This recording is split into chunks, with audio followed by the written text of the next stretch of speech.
In this exercise, we shall be using our previous knowledge of the 3D coordinate axis, the cosine rule, and how to find the length of a line, how to find the midpoint of a line, the properties of isosceles triangle, and even perhaps the sine rule. Okay. Well, hello and welcome to this in my series on 3D objects. Today we shall be looking at 3D coordinate axis, and this is from a past exam question. So all these marks here are for the individual sections there. Okay, so these are just marks for the questions themselves. And I've done a similar exercise before, and if you wish, at the end of this video you can come back and click on this link here. That should send you back to the other exercise, and that was a bit more challenging than this one here, because this one needs a bit of imagination to do that there. Right, it says write down the coordinates of B, C, and D. Now, okay, for B, start from X first, and then Y, and then Z. If you move 1, 2, 3, 4, 5, 6 units parallel to the X-axis, so we've got 6 there to start for B, and then we move 1, 2, 3, 4 parallel to the Y-axis, so that becomes 4 there, and then we have 1, 2 parallel to the Z-axis, so we're going to have 6, 4, 2 as we got that. So B is 6, 4, 2. Now for C, again, if we move parallel to the X-axis, we got 1, 2, 3, 4. Okay, and that's that one there. So we've got 4 there. Now it's a bit more difficult. Now I'm going to move parallel to the Z-axis rather than the Y-axis. Now I'm going to move from there 1, 2, 3, 4. So that's my Z, and that's my Z there. So what I got there is my Z, the Z coordinate for point C. And then having got there, I move 1, 2, 3. So the Y coordinate is going to be 3. So for point C, we've got 4, 3, 4 there. Now for point D, as usual, I'm going to move 1, 2, 3, 4, 5, 6. That's 6 units parallel to the X-axis, and then I move 1, 2 units parallel to the Y-axis, and then I move 1, 2 units parallel to the Z-axis. So the point D is 6, 2, 2. And then we also show that C is the midpoint of AD. Now A is here given to us already, and that's D as we found out. And we want to see if we can recreate that there. That's the coordinate of C. Right, now to see if C is the midpoint of AD, if we add the respective coordinates and divide by 2, that should give us the coordinate, or the respective coordinate for C. So if we do 6 plus 2 will give us 8, divide 8 by 2, we get 4, as we got there. So that gives us 4 there.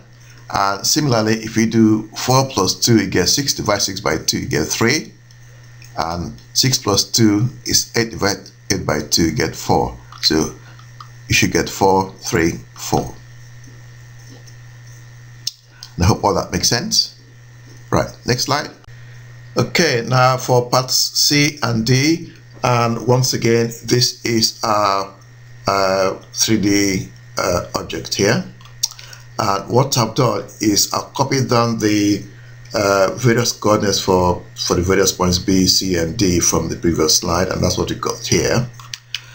And I've drawn, we're supposed to find angle AOB. Now what I've done is I've drawn the triangle AOB to help us out in our calculation. Right, now we we're supposed to find angle AOB from there. Now, the first thing to do here is to try and find the distances. We want to find O to A, and then we're going to find O to B, and we're going to find B to A. Now, we do the same thing as we would do if we were working just in the XY plane. So to find that length, you do, or if you do 2 minus 0, which is, so 2 is the x coordinate for A and 0 is the x coordinate for point O. So you do 2 minus 0 all squared plus 4 minus 0, because 4 is the y coordinate of A and 0 is the y coordinate for point O. And similarly, you've got 6 minus 0 all squared. And then when you add this up, when you add all those squares up and then take the square root, so OA, which is from there to there, the length of OA is the square root of 56. But I'll leave it at that for now. Now, similarly, for the length of OB, or distance from O to B, we've got that there. Again, we do 6 minus 0, because you got 6 there and 0 there. 6 minus 0 squared plus 4 minus 0 all squared plus 2 minus 0 all squared. And again, we end up with root 56. So that length there is root 56. Now we need to find BA. We want to find from B to A there. Similar thing applies. The x coordinate for B is 6. The s coordinate for A is 2. So 6 minus 2 all squared is what you got there. And then 4 minus 4 and then 2 minus 6 all squared, and you end up with BA being root 32. Right. Now, having got all three sides now, to find angle O, we need to apply the cosine rule, which is what we got here, because I didn't do root 56 squared plus root 56 squared minus root 32 squared, which is that one there. Now, divide all that by twice the product of OB, which is root 56, and OA, which is also root 56. And having done your computation, you end up with the cosine of the angle at O will be 5/7. If you now do the inverse, if you do the inverse cosine of 5/7, we end up with 44.4 degrees to 1 dp. I hope that made sense. Okay, now here we've got our triangle again and the 3D object as before. And this time round, we're supposed to calculate the angle OAB, which is this angle here. All right. And we know the values of the line O to A and O to B and B to A as shown on the triangle there. And straight away you can see that triangle AOB is an isosceles triangle. Now, that being the case, it means that the angle at A and the angle at B are equal. We already know the angle at O. So what we then do is that because the angles in a triangle add up to 180 degrees, we then do 180 minus 44.4 divided by 2, and then we end up with